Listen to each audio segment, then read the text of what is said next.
Welcome, Casper and Thomas, and thanks for joining us. What a nail-biter and what a way to open up the competition again here with the win on the third day of Laver Cup. What was your match plan and how well did you and Carlos execute it? Yeah, it was a really fun start to the day. I was kind of happy to get a chance again to revenge yesterday's loss, and it was really fun to play with Carlos. Our game plan was to make more returns than yesterday and play a little bit more kind of baseline game. We're no double specialists, so on top of the net we did well, but I don't think we won the match on top of the net like maybe doubles players do. It was more kind of firepower from the baseline, and we think we connected well. We moved good, kind of with each other when we crossed. We covered the other guy's side and so on. So we were returning well and playing good behind our serve, and at the net, you know, we hit some good volleys, and Carlos hit a few like unbelievable ones, and yeah, it was fun, good chemistry. You were very honest on court about how you felt last night. Can you talk about the discussions that led to you and Carlos teaming up? And can you also cover how you chose to play on the sides? Because you played ad court last night and he played deuce court Friday and you switched. Well, there was some discussions in the team yesterday. We had about 30 minutes after we saw their lineup. We were a bit clueless for the doubles matchup particularly, and we asked Carlos if he would be interested in playing doubles, because obviously he's played doubles on a big occasion with Rafa at the Olympics. He doesn't necessarily play too often the doubles, but he's such a great player that you put him in any position, he'll give his all. And we kind of asked him, if you were to play doubles, who would you feel comfortable playing with? And for some reason he picked me. I don't know why, but I was happy to play. Now we know why. Yeah, I guess now we know he gets the best out of me somehow. So no, it's an honor to play. I've had the kind of chance, as I'm only a few years older than him, to witness his rise to the tour, and he beat me already when he was 17, and he's just continued to improve, and I just you know, it was really cool to play with him. He's kind of being so young, it's impressive how he's able to kind of feel as a leader on court, and that fired me up as well. You didn't play doubles as juniors? Him and I? Well, yeah.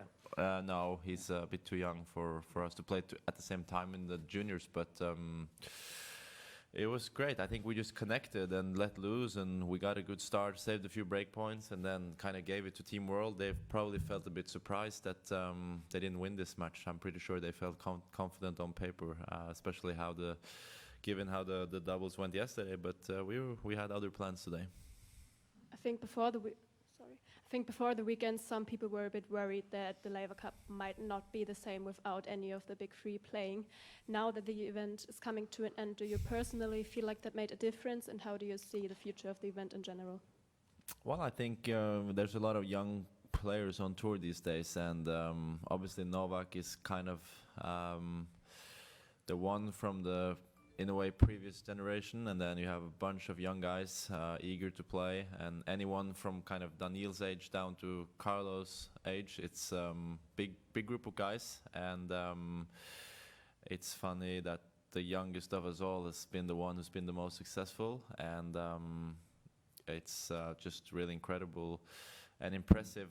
I think yesterday when I got to watch Carlos up close in the singles, I was just, you know, tremendously impressed with how good he is from each corner of the court. And when he's on, it's like it's a joy to watch because he brings joy to the court. He smiles, and he also plays unbelievably good tennis. So it's great to have him around, and I think he's great for the sport. And he will hopefully in the future play many more times, and he will always kind of light up the arena when he steps on the court. Actually, for both of you, but for Thomas, how did you make up today's lineup, particularly in the singles order? I think we were a little surprised that you didn't put Carlos in the first singles. And how much of an impact or a say in that lineup do you guys have as the players? I heard about the doubles, but just in the, you know, who plays when? Yeah, it's a good question, and it's a very difficult decision because we have a good problem is that we have so many good players, and you try to listen into the matchup and the history they have with the player before, and who they kind of prefer to play, which is still on this level. It's like you say that you might have preference to some. It doesn't mean that for sure you're going to win. So I will say that it's a team decision in a way. And throughout the years where I've been involved in this event, they've been extremely both professional, generous to each other, very honest. So it's nice to listen to their conversation, and they really care for the team and try to find a solution where everybody backs it up. And why did you choose to play Carlos, last, which meant that he might not play? Yeah, like I think it's like matchups, for example, and also that he played now doubles. Like you had an option, for example, it looks like Ben wanted to maybe stay on because that's maybe the way Isner always did that as well. Like he likes to not have the break and come back, which maybe some other player wants to have some rest to be able to come back and feel strong again. And so it's a lot of extremely complicated equations. Yeah. My guess is that given like kind of Carlos' level yesterday, they didn't maybe want him to have a chance to start off the singles, so they put Ben because he couldn't play Ben again because they played yesterday. You're not allowed to have the same matchup again. So I think kind of Team World was like, well, if there's one guy on Team Europe we don't want to start off singles and kind of get a win, it would be Carlos maybe. So you see, so a lot of Why did they have to have their lineup in before yours? because we get to see their lineup one day and they get to see our lineup one day, Saturday, Sunday, and we chose to see theirs on Sunday. So that kind of gives them the opportunity to kind of block off at least Carlos for first singles, but it's not a bad option to have on the deciding match potential to have Carlos. We hope that he's ready and brings the level he did yesterday. Casper, you seem like a whole different player if we compare to yesterday night. I'm guessing the pairing with Carlos and the chemistry you had, guys, had a role in that, but it might not be the only thing. What did you change in your mindset, or how do you get up from yesterday's match and start again anew? Yeah, I don't know. It's just crazy what 7 hours of sleep can do to you, and you wake up as a total new person. No, but I mean, in doubles, it's so small margins in a way. Yesterday, it's not like I felt like I played horrendous, but just it was a little off. Me and Steph, we never played with each other, and we didn't make enough returns, and then you kind of fall on the back foot right away. We got broken, and it's not easy to come back. These guys are just kind of a powerhouse couple, and they powered through us. And then today we were more ready from the beginning. I was kind of more ready for Ben's serve because he's kind of the only one who serves with that power as a lefty on tour. So it's not, when you have it in a way fresh in your mind what's going to come to you, it's a little, not easier, but you're more prepared for his serve. And yeah, Carlos and I just kind of clicked better on the returns especially, and as a pairing, I think we had a lot of fun. It's very easy to have fun with Carlos on court because he brings his energy and his smile and some great shots. So it was just easy to enjoy the match, and that we got a good start. We broke them this time early and went off from there, and I think it was just in the end a good doubles match. Questions to both of you in a way. I feel like Norwegian tennis is making very good steps in progression right now. We've also seen that at the US Open with juniors like Nikolai Butkov-Schar and also Emily Sartz-Lunde, who had very good results there.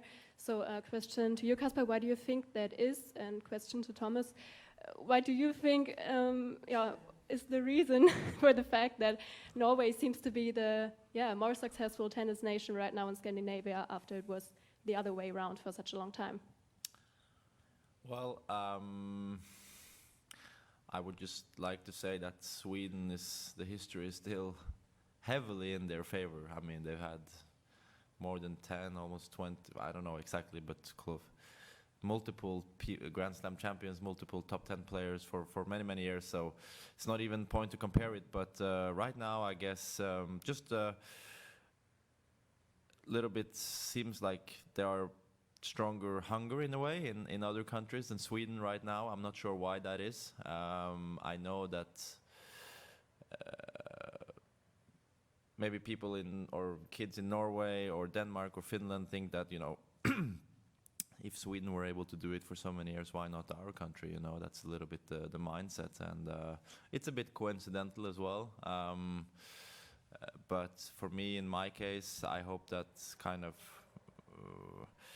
I can continue to play well and somewhat be not a role model, but maybe give a hope to other kids in Norway that, you know, if Casper can do it, maybe I also can do it. To be a professional tennis player, we don't have that many of them in Norway in our history, so it's not easy for someone to believe from a young age that it is actually possible. And it's also a question about, you know, at a teenage stage in your life, should I choose to go pro? Should I choose the more safe route, which is the college route, which many of my friends did? But I was always I knew in my mind right away that professional life was what I wanted, and I would give it a shot. And I think mostly I was able to kind of dare to say that because of my father, because I looked up to him as a role model, and Sweden had so many players for many years, so it was kind of probably easier for Swedish kids, like also Thomas has been saying very openly, when he looked at Björn and maybe Mats also, Wilander, seeing that they were able to win Grand Slams, he would probably think as a kid, you know, if they can do it, maybe I also can do it. And he dared to kind of chase his dream, which is really important for young kids. Casper, how do you... Did you want to answer? Oh, yes. About the Swedish one? Oh yes, we are Scandinavian now in Sweden, so we support Casper, and it's super. We are so proud of him. Yeah, exactly. So Casper, how do you feel playing doubles in general? And since you say you click so well with Carlos, obviously we saw that, would you like to team up with him again? I'm available if he wants to, but his schedule, we don't always have the same kind of schedule of tournaments, but I'm going to be ready. But I think neither of us play a lot of doubles during the year. We, at least in my case, I can't speak for him, but I prioritize to take sometimes a bit more care of my body on a day off. If I play singles only, it's easier to kind of, but I do think that the last year I've been playing a bit more doubles, and it's actually helping my singles game. So I'm not gonna kind of close the door to play doubles. I'm gonna open it a little more in the future, I think, because I think it helps my return game and my volley game and so on. So I've been playing with a few different players in the last year, and I enjoy it more now, and I'm gonna see if I can continue to do that next year. So if he wants to, I'm gonna be ready, that's for sure. Thank you. Yep.